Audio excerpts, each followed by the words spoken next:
Our next guest is a Jewish rights activist and a reservist for the Israeli Defense Force. ABC News caught up with Rudy Rochman as he was getting ready to deploy during our coverage on Sunday. But his insight goes far beyond our cameras. Rudy has more than 150,000 followers on Instagram, and he's taking advantage of that, not only to stay connected with friends and family, but he's bringing all of us into this battle through his posts. Rudy hopes to not only do his part in this fight against terrorism, but also generate innovative ways to combat anti-Semitism. IDF reservist Rudy Rochman joining us now from Israel. Rudy, it's great to see you again. I know now you are on the front lines there. As I think all of us wanted to just have the opportunity to get inside your head, if you don't mind, because it's a looming incursion into Gaza. And I'm just curious what the conversation has been like with you and fellow members of the IDF. Not only do you have to take out these Hamas terrorists, but it comes with a cost. You mentioned that. Innocent lives will be lost if indeed this incursion happens. How do you process that? And how do all of you talk about that as something like this is looming?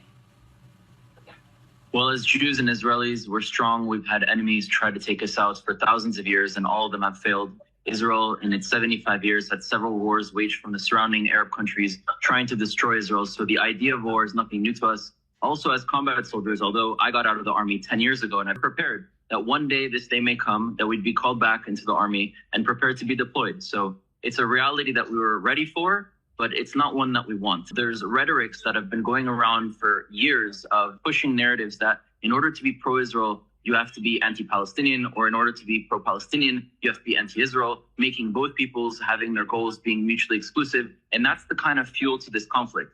There is no reality where Israelis or Palestinians will disappear. There is no reality where either cannot achieve their aspirations. So until we start humanizing one another, understanding one another, even meeting one another, most Israelis and Palestinians don't even meet, especially in the diaspora. Most Palestinians don't know Israelis. Most Israelis don't know Palestinians. We spend all of our time speaking to the rest of the world about how the other side is bad, rather than to speak to each other and understand what are the injustices that we go through, what are the aspirations that we have. And then we would realize that they don't actually contradict, and we should spend that energy to invest in building a future together rather than separating ourselves, because it only leads to war, and war will affect both the Israeli people and the Palestinian people. I love that passion and that sense. You know, I get a sense of your youth, I must say. It's up to the young, really, to solve the problems that the older ones of us have left you. And I can hear that in you. Getting back to the practical reality of where you are and what your duty is to your country right now. But what's your biggest concern right now? I want to make it clear, when Israel goes into war, or when it would, if it does, go into Gaza or into Lebanon, whatever reality would exist, this is not a war against the Lebanese people. This is not a war against the Palestinian people. This would be to take out Hamas or Hezbollah, because they clearly are manipulating, using their people, oppressing their people, dictating over their people, and causing us to be in a war, which then only causes the civilians to suffer. And, you mentioned the youth. Yeah, we are the future. The previous generations had their chance and failed.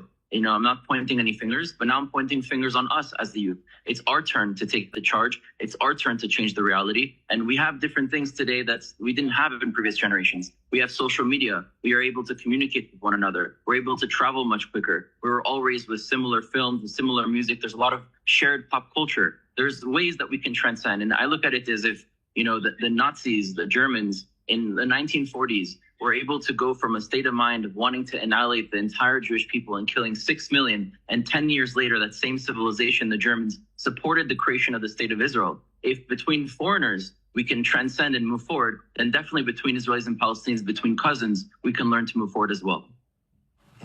Sounds like Rudy might be going for prime minister not too far off down the line here. So, truly, it's really quite incredible how you put everything into perspective, Rudy.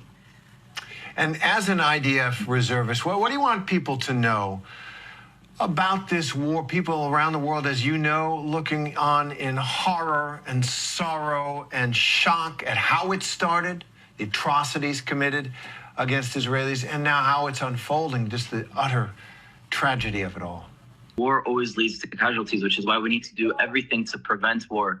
I, on the daily basis as a civilian, work to unite Israelis and Palestinians, for us to understand each other, for us to realize what our aspirations are, which are actually different, and realizing that they don't contradict one another. But unfortunately, there are many forces out there that profit from war. Hamas and the Palestinian Authority, all those officials are billionaires. And they're not billionaires because they invested in cryptocurrency or in Bitcoin at the right time. They're billionaires because all this money being poured in for foreign aid to help Palestinians is going straight to their pockets. And their business model is to increase Palestinian casualties, to increase Palestinian injuries, in order to then get aid, put it into their pockets, and to reinvest it into weapons in order to create more war. And we need to wake up from this reality. We need to free the Palestinians from this situation. And although we didn't create this situation as Israelis, I tell many Israelis, today we have the power. And with that power comes a responsibility. We have the ability to take out Hamas and to remove the Palestinian Authority and to free the Palestinian people and to create a reality where their experience of Israel would be different than the one that is. And so that responsibility does fall on Israel now that we have the ability.